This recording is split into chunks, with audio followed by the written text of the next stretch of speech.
Okay, hello and welcome back to another episode of the ADHD Goals Podcast. I'm very excited to introduce our next guest. Her name is Cindy Baker. She is a speaker and coach, and she is the founder of Cindy Baker Coaching, which is a coaching and education company for entrepreneurs. She has a master's in counseling and over 19 years experience as an educator. Cindy's mission is to share the success and secrets she has discovered in her own journey as an entrepreneur with ADHD to inspire other creative professionals to leverage their brain's superpowers to become positive, prepared, and productive. Welcome to the show, Cindy. How are you doing today? Great. Thank you for having me. It's good to be here. Hey, it's great to have you. And we've already had a pre-recording chat about our dogs. You want to explain what dogs you've got there with you today? I have my two rescue mutts. They're Banjo and Layla. And Banjo just turned 16 years old. Oh, wow. The oldest dog I've ever had. Wow. But he's hanging in there. That's good stuff. So before we get into the topic of the show today, which will be talking about ADHD entrepreneurs, I wonder if you might be able to tell us a little bit about yourself, your own journey with ADHD. Yeah, it's interesting. Most people are diagnosed as a child, but when I was growing up, nobody really talked about it much. And when they did, it was only in reference to boys. Yeah. So a smart, quiet girl just wasn't on anybody's radar. But I struggled. I didn't really know it was because of ADHD. And being kind of a perfectionist, I overcompensated and worked myself to death to try to make up for all of the ADHD struggles. And I did work as an educator. I was a school counselor and a teacher for many years. And I was working with a lot of students that had ADHD and their parents. And I thought, I have this. Yeah. I relate to these symptoms. I was impulsive and I had a gajillion unfinished projects everywhere and paperwork all over the place because I was afraid if I put it away, I would forget about it. Out of sight, out of mind. So I was late all the time. I'd overcommitted in my schedule, all the things. And so I got a diagnosis as an adult later in life. And when I did that, just kind of selfishly, I wanted to know how to help myself. So I learned everything I could about adult ADHD. And, it manifests differently in adults. And so I thought, tried different strategies, what works, what doesn't, and kind of put together a framework that works with the way my brain is wired. And I thought, you know what, this could help other people. So I'm going to start a business. Yeah. So I started the business while I was still teaching. And now I just retired and a little bit early so that I could do this business full time. You say you worked in schools, you were an educator and a counselor, but it sounds like you had some very sort of entrepreneurial traits. You mentioned having projects on the go all the time or unfinished projects. I wonder if you could maybe take me through some of those, even if they didn't come to fruition. Yeah, I think until I learned how to manage my focus, I had all of these great ideas, but no follow through, and I think that that's the tragedy with a lot of entrepreneurial brains is that there's so many things that they think of that would help the world, but they don't have the skills to know how to stay focused and finish things. So I'd always kind of had an entrepreneurial spirit. When I was a little kid, I painted hair barrettes, put little designs on them, and I displayed them on a little ribbon. And my dad drove me around to hairdressers and they would let me put them on their counter with a little order sheet. And people would say, yeah, I want 3 of number 4. I put little numbers by them. And then he would drive me around and I would collect the money. Yeah. and then I would go home and I'd paint the Brits and I'd bring them back with their name on it. So I had a little business going. So I've always kind of had that. But I can remember, I guess it was like college age. I remember thinking, I'm just going to write a book of good ideas because I have all good ideas. And then somebody else can do the ideas, but I've got all these ideas. And then now I'm thinking, I'm going to do the ideas. Mm. I mean, that's That's my first book, and that's something I've been wanting to do for years. And so now that I've figured out how to work with my ADHD, I'm able to actually finish projects like that and ideas that I have. yeah. So, It sounds so similar and familiar that, I've constantly got, an ideas, a notebook with ideas, or whether it be, an app on the phone or the computer with lots of ideas to do. But or even I tell you one place where you can see the history of all your ideas is if you go into like wherever you buy domains. I've got loads of domain URLs that yes. I've bought over the years, and I thought, oh, this is going to be the next big thing that I'm going to work on forever. And you think, oh, I never actually launched that website. Yeah. Yeah, but it sounds interesting. At a young age, you experienced. It might have been a small success of people purchasing those little hair barrettes things, and but later on in life, you have these ideas, but then you come up against these roadblocks where you can't follow through, and whether that might be fear of failure or procrastination. It's Mhm. quite easy for someone with ADHD to forget all the successes that they've had in the past and only, remember sort of negative things or Right. negative labels about how they might not achieve it. How do you cope with that? Yeah. I have a group coaching program, and this is one of the things that we work on. It's an overused word, but mindset is so important because what we tell ourselves ends up happening in our lives. And because we end up taking action based on what we think. And Hmm. so I think getting started is one of the hardest parts for some people. And they look at a big project and they get overwhelmed. Mm. And so, this is nothing new, but I do teach people to break down big projects into small, tiny, manageable steps. And then just take the very next tiny step Yeah. where you're guaranteed success. Do the next right thing in front of you because that overwhelm could be paralyzing. And that's what leads to procrastination a lot of times. People don't know how to do something, or they're just intimidated by the vastness of the task. And so they get frozen. For instance, let's say writing this, let's say I didn't feel like doing it, or I just wasn't motivated. And that's another thing I teach is that waiting for motivation is never a good strategy. Yeah.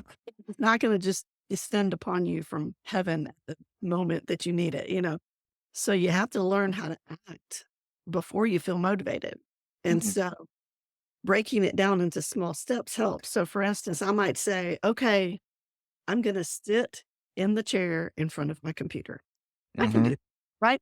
That's a small step. I mean, that's small sometimes. I'm gonna turn on the computer. I'm gonna wake it up. Yeah. I'm gonna open up the document. I'm gonna find the last sentence that I wrote. I'm gonna write the next sentence, and and before you know it, once you've taken that action without feeling like it, you start to get momentum Hmm. and then you start to feel like it and it starts to flow. But I teach a method called the sprint method, and it really has to do with managing your energy and your focus more than managing your time. Hmm. Because a lot of people say, well, if I just had more time. Well, if Hmm. you just have time, you would mismanage it just like you did the time you had. Yeah. So it's not about needing more time. It's about doing the things that matter in the time that you have. Yeah. So when you put aside all distractions, you set a timer and you just work in a sprint, like a 30, 60, or 90-minute sprint Uh-huh. on, focus, deep focus, you're going to get more done than if you just sort of dabble all day. Don't work off of a giant to-do list. Write down three things. Um, Well, that's one of the when you were saying earlier about breaking big projects or tasks down. I think that's the paradox of, an ADHD brain, is that quite often someone with ADHD tells themselves that they need to know the big picture before they can start, because they're afraid of, there might be an obscure or vague step further down the line that maybe the fear of failing, they won't know how to do it, or what they need to do. So they end up going to try and learn everything about what they need to do, which then leads to the overwhelm. So it's like, I can't start if I don't know everything. And then once I do know everything, I'm overwhelmed. And yeah, it's a That's horrible a good place to get point. stuck in. Yeah. Overthinking is one of the things that really keeps us from being productive. Mm. Mm. But I like what you say about the next small step as well. I like my biggest place of procrastination, I call it my procrastination pit, is, it might be on my sofa. Maybe I've done, some work for the day, and I think, it's okay. I'm going to sit on the sofa now. I've just had my dinner, so I'm going to let that go down. But I know that there's something that I want to work on. But to get me out of that position is Mhm. so difficult. Because I'm thinking, because I've got this whole big project that I want to start. But if I Mhm. just literally, as you say, took your advice and say, can I get out of the chair? Can I go upstairs? Can I sit in front of my computer? And then as soon as I've done that, it's fine. Mhm. I'm away. But the thought of doing that when I'm sat down is almost an impossible task in itself. Mhm. Yeah. And when you work from home and you have to create your own structure, there's a temptation to just waste time Hmm. with distractions, because, work is hard. Sometimes you have to, put a lot of effort into something, and our brain just naturally says, no, I want the easy way out. And so you do have to be intentional with your time. And one of the things, this again is so simple, but a lot of people don't do it, is that you need to keep a calendar or a planner and write down the steps. Don't just say, I got this big project. It needs to be done a month from now, Hmm. because other things that are easier to do will fill up that time in between now and a month from now. But if you've written down, step one, I'm going to do today at 2 o'clock. Hmm. And you treat it like an appointment, just like you would going to the doctor. You have a doctor's appointment at 2 o'clock. You go, and that's when you just keep an appointment with yourself and Hmm. keep promises to yourself. That that tends to work a lot better. Because as you know, people with ADHD, we live in two time periods, now and not now. That's it. Hmm. Yeah. And so, if you have something that doesn't have a deadline, like I want to write a book, or I want to, whatever, without that deadline to kind of light the fire under us, we don't ever get going. So you create your own deadlines, and you have to realize, yes, something may be due a month from now, but there may be, and so your brain says, oh, well, that's plenty of time. I don't have to think about it now. But Hmm. there are a lot of other commitments in between now and that deadline. And realistically, you need to be working on it a little along the way. And that's not going to happen unless you're intentional and you plan it, because you're not ever going to feel like doing work. Yeah. I, and I think, as we mentioned, the fear of failure sometimes being a cause of procrastination. And I think, if you think let's say you want to write a book, then you look at that project of, the goal completion is, I've successfully written my book and it's published and it's out and I can celebrate and go, yay, I did it. But if that's the only milestone along the way, it's so easy to fail because it's such a big goal to achieve. And the larger it is, the harder it is to achieve. Yet if you break it down, like you say, and say, right, now I've got to write an outline, I can do that this week. And then I can write a chapter, I can do that next week. You've got more chance of saying, I've succeeded today. I wrote the outline. I've succeeded today. I wrote a chapter. And you collect those wins and those feelings of success. You said, did you say motivation? don't wait for motivation Mm, to strike. Yeah. You get that momentum once you actually can achieve things. yeah. Yeah, I think celebrating wins along the way is so important Hmm. because it keeps us going, If the only win you celebrate is the end of the big giant project at the end, because our brain is now and not now, that that doesn't help us because it's too far in the future. But if you can celebrate the little wins along the way, and that's why the sprint method works because you set the timer for 30 minutes. And at the end of 30 minutes, you get to reward yourself with mindless social media scrolling or whatever for 5 minutes, Hmm. whatever you want to do for a 5 minute break. And that works. Yeah. So tell us a little bit more about your coaching in terms of who do you have that comes to you and what's their common challenges and how do you begin working with them?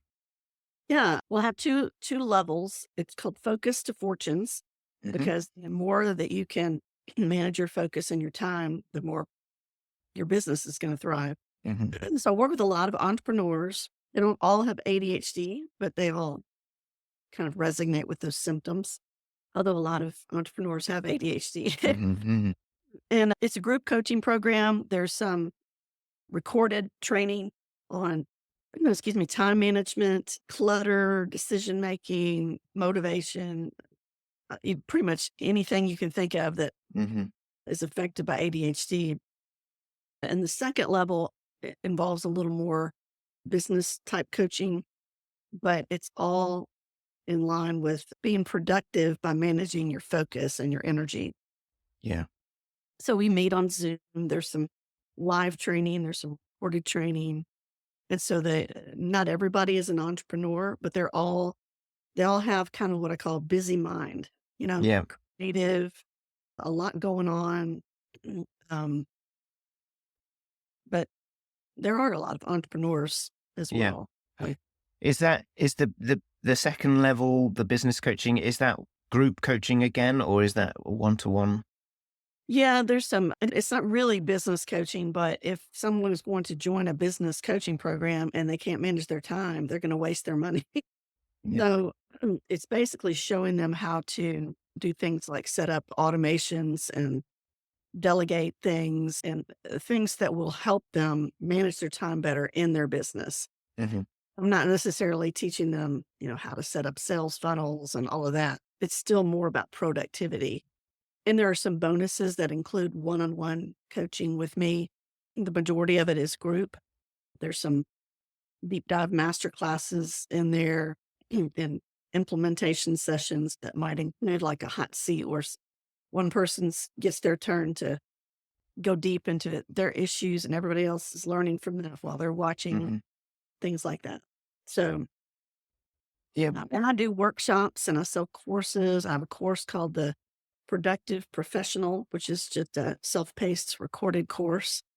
And that comes with two free group coaching sessions. So they can kind of get a taste of the coaching to see how they feel about it. Wow, that sounds good. I was just thinking when you were talking about some of the things, some of the challenges in terms of the productivity side of things, and I think it's quite easy if you don't prioritize your tasks. Hmm. Um, that when we were talking about before, when we've got maybe like a big and important task that is maybe too big for us to start, and we might be procrastinating, putting it off, we can then quite easily fill that with what we might call busy tasks, which are not important, but they're easier to do. And then you just end up just,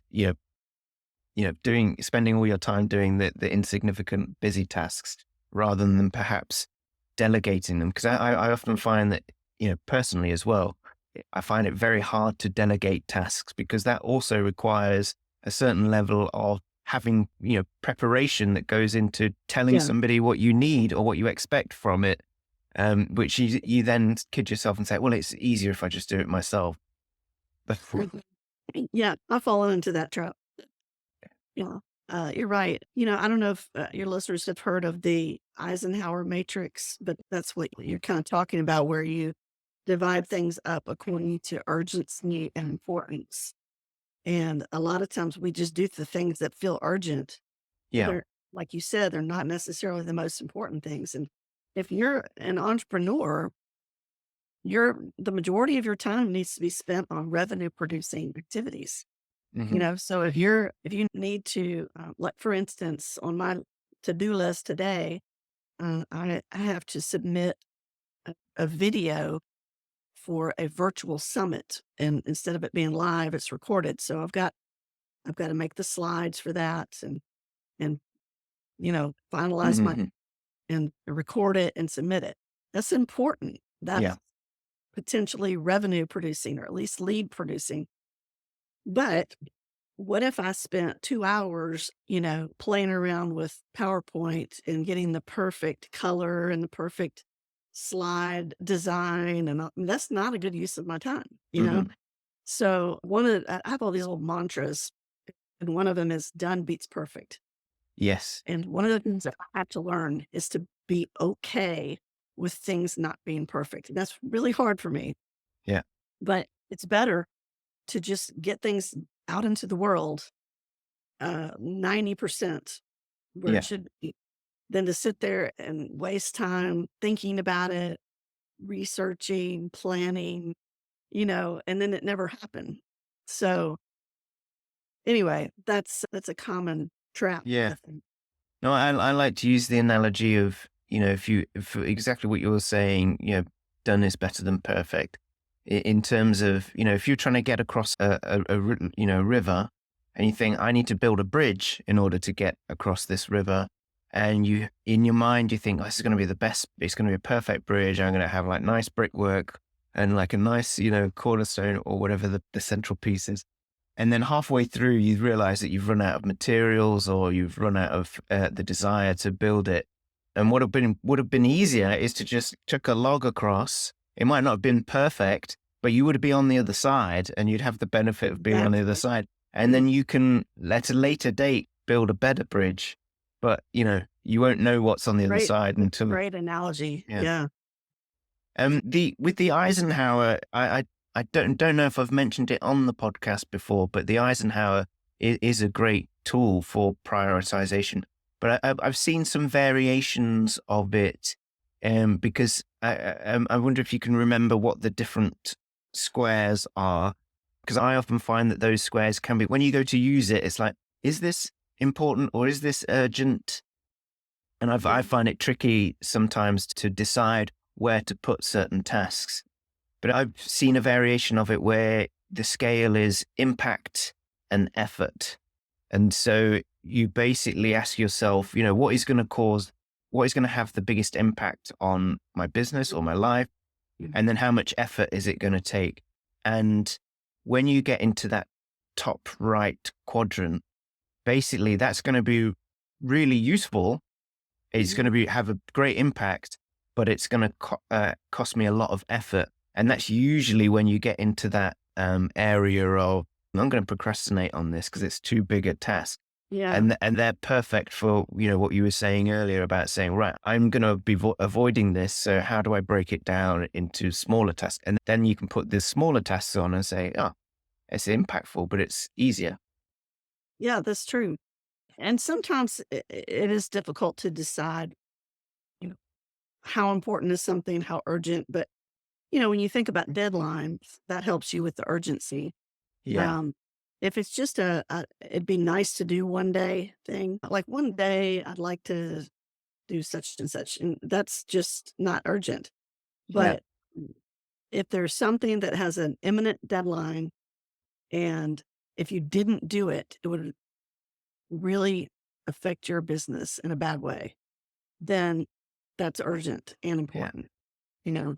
I think the trouble that I had is that quite a lot of the things that I was trying to put on there were all kind of like nice to do things that in my future life, it would be like, yeah, well, that's going to be really important. But it's like, it's not important today though.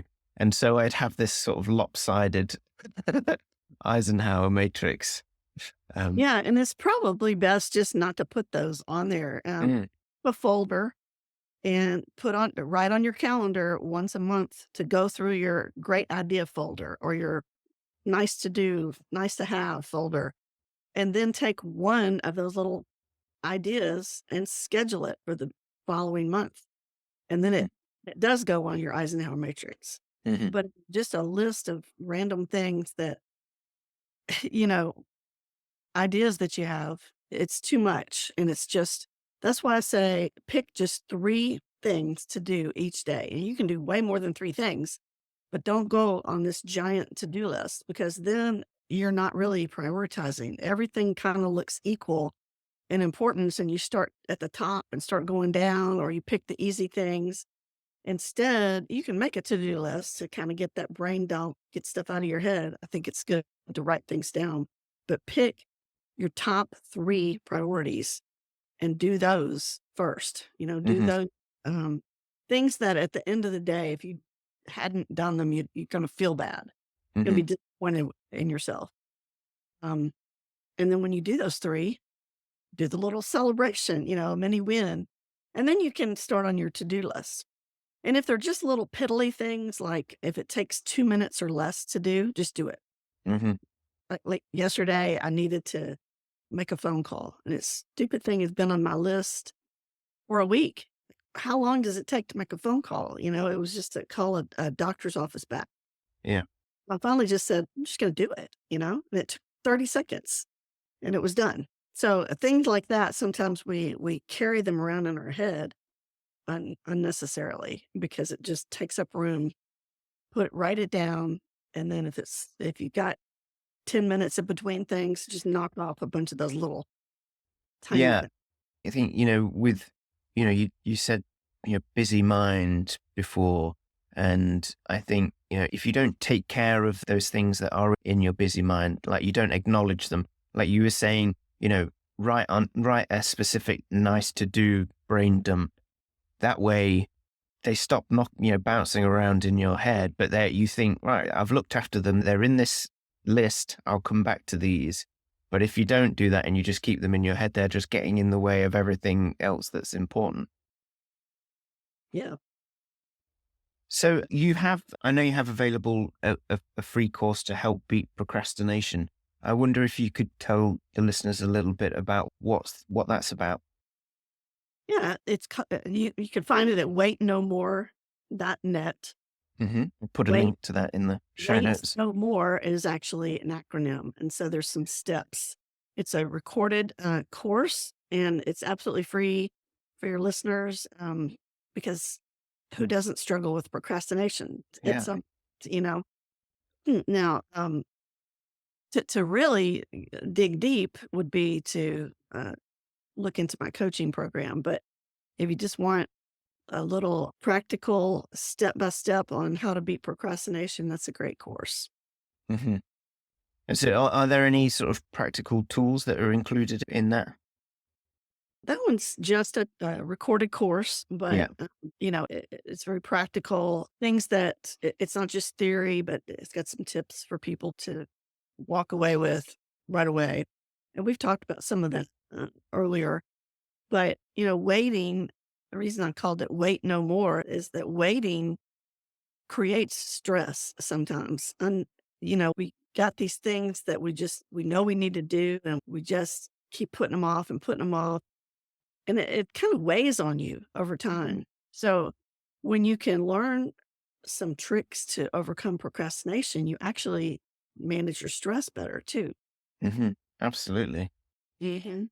I wonder if you might be able to share with the listeners maybe some daily habits or routines that you recommend for maintaining focus. Yeah, I mentioned one already, and that's to write down 3 priorities for the Yeah. day. And I think a morning routine is important.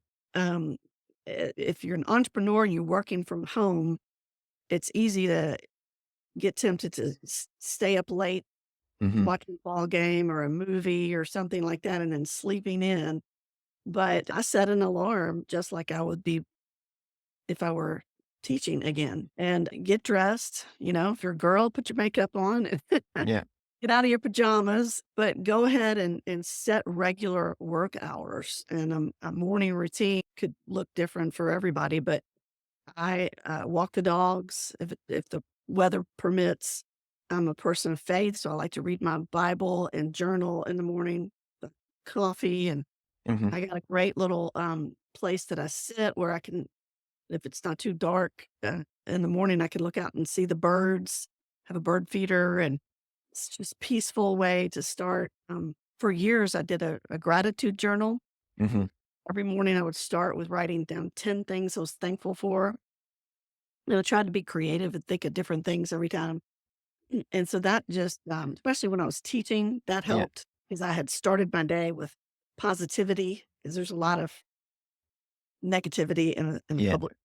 And so you take care of yourself. You eat some nutritional breakfast. I used to listen to like a podcast or Hmm. uh, the audio app Clubhouse. Sometimes I would listen to while I was getting ready. And so I think how you start your day makes a difference. And Mm. then treating it as if you were going to go into the office, have a schedule, have a meet like, on my calendar, I had this podcast interview and things that you're doing for yourself, you can write down just as if you were going to meet with somebody else. Yeah. Write down an appointment with yourself and keep those appointments. Yeah. In the past, I've sort of really struggled to keep a consistent routine.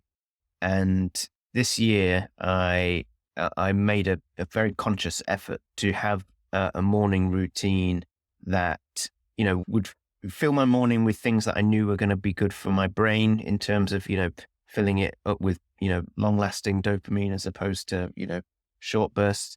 And I and in the past, I always thought it's best to have a digital app because then I'll have it with me all the time and I can add stuff to it. But in reality, everything's on your phone. So, it gets lost or the notifications come through and you think, I'm not going to do that right now. So as soon as you ignored it for 2 or 3 days on the trot, you cannot see it, even when it's there in front of you. Right. So I put like I printed off a habit tracker and put it on in up, a kitchen cupboard door. And, since the beginning of the year, I've been each day ticking off like little things that I've done, like a cold shower or take the dog for a walk or, take some supplements or do some exercise. And it's had such a massive impact on my focus just because, you're starting the day by achieving stuff. So you're already in a positive mindset and you've fueled your brain for all those challenging tests that are Mhm. ahead. And you get that little dopamine hit every time you check off something. Exactly. Yeah. It's great fun. Yeah. So, Yeah. what are your plans? Speaking about the new year, have you got any big plans for this year? Anything that you're working on or moving towards? Yeah, I'm going to publish my first book. It's with the editor right now, so you'll be hearing about that.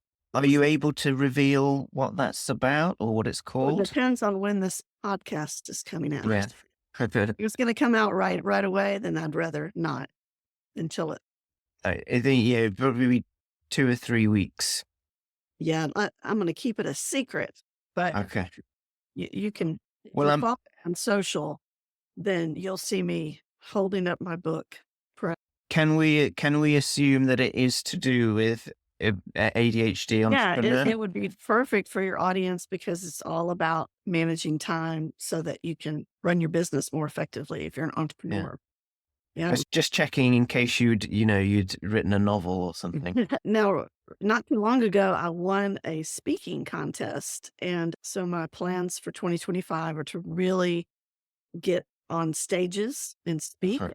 do a lot virtually, but I'd like to be on more physical stages. I think being a teacher for so many years, it was a natural. I'm in a speaker training program right Mhm. now, and I'm going next month to be filmed speaking on a stage with a live audience. So I'll have some promotional, footage to put out there. And so I'm hoping with the book and that I could be able to get more speaking opportunities. I think I could help a lot of people. I think it'd be fun. I wonder if you could maybe just talk through a little bit about, setting yourself a goal like that, whether it be writing the book or setting yourself a goal to speak, speak publicly or reach a certain level with that. Those are some typical goals that an entrepreneur or thought leader might have, but typically they're going to do those for the first time at some point in their life, and they may not know what all the steps are to get there and achieve that. And as we said, like with ADHD, that vagueness and ambiguity can be something that puts you off and, wait no more. Yeah. So I wonder if maybe you could use an illustrative example either of how you tackled the book or how you're going to approach, speaking this year, and how Yeah. you break that down and try and achieve something that you've never done before. Yeah, that's a good question. I think it's good to work with somebody to guide you. So, you know, if I had somebody in my coaching group that wanted to start speaking, it's much easier for them to be able to bounce ideas off of a mentor than to just try to do everything all by themselves. So I would say get some help.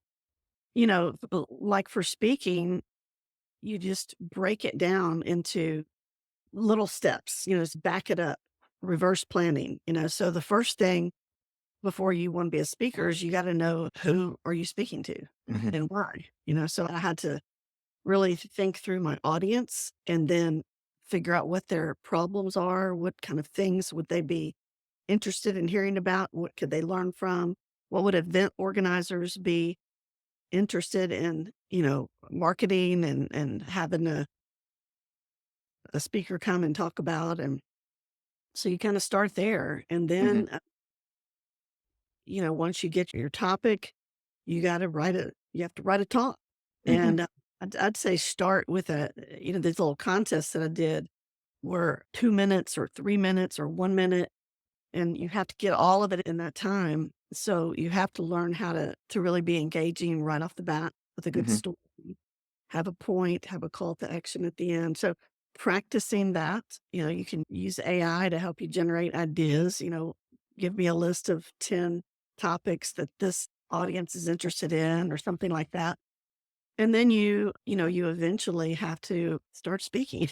Yeah. And get some experience under your belt, and I do a lot of podcasts because it helps get my name out there Hmm. and it's good practice. So you start small and then you eventually Yeah. I move think up. you mentioned sort of AI there, and I think, that can be, I'm thinking what AI helps me to do is it helps me to start without a blank page because, Mhm. if you're thinking, what am I going to, write about or talk about?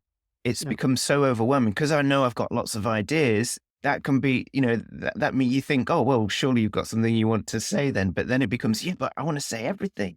So being able to, having that blank page can sometimes be too daunting. Whereas if you've got something in front of you, then you can go, oh no, I don't like that. I do like that though. And then it gives you a real point of focus to start from. Yeah. Yeah. Definitely helps spark ideas. Yeah. But you're not born knowing how to do these things. So that there has to be you have to be okay learning and going at a certain pace, and you have to be able to pick one thing. You know, Mm, I think time management applies to everybody, but I yeah. can't talk to everybody, and then I can't get up there and just ramble on. I've got to have one topic, and so you can start with all the ideas, but you've got to just pick one. And again, it's that perfectionism that kicks in, and you want to overthink it and research, and you can set boundaries and you can say, okay, you know, ask Chat GPT to give you 20 ideas, and then you have to pick from that 20. You're not Yeah. allowed, like build a fence. You're not allowed to pick anything else. Yeah. And or you're working on something and you give yourself until Friday to prepare. And after Friday, you're not allowed to do any more research. You know Hmm. what I mean? You have to kind of cut yourself off or Well, else you'll just procrastinate forever. well, that is a big issue for me. Like, I mean, one of my strengths in inverted commas is a love of learning, but that love of learning comes at the cost of doing because I think, oh, I Yeah. need to know more about that. I really enjoy this topic and I learn more. And it's all just an excuse to avoid starting, doing, and taking action on things. Yes, one of the other things that I'm famous for saying is strategies without action is just procrastination with better vocabulary. Yeah. You know, it's just a way to put things off. Yeah, exactly. And you can trick yourself into saying that it's a good use of your time, but rarely is. Well, Cindy, thank you so much for taking the time to chat with us today. I think it's been very insightful, and I think a lot of the listeners would love to check out your procrastination course and get an insight into your coaching. So thank you very much for chatting with us today. Well, thank you for having me. I enjoyed it. Yeah, excellent. And I wish you all the best with your imminent book launch and with your speaking goals for this year. Thank you so much. Well, there we have it. Thank you so much for listening this far. If you want to hear more episodes, then please subscribe on YouTube or whatever podcast platform you use. It really helps to spread the word. So if you know anyone this episode could help, then please share it with your friends. If you want to follow me on social media, I am on Instagram at ADHD_goals, and you can find me on Facebook too. If you want to get in touch with the show, then you can email me at hello@adhdgoals.co. And finally, if you're struggling to manage your ADHD and you would like me to be your coach, then please head over to my website and get in touch. Until next time, bye for now.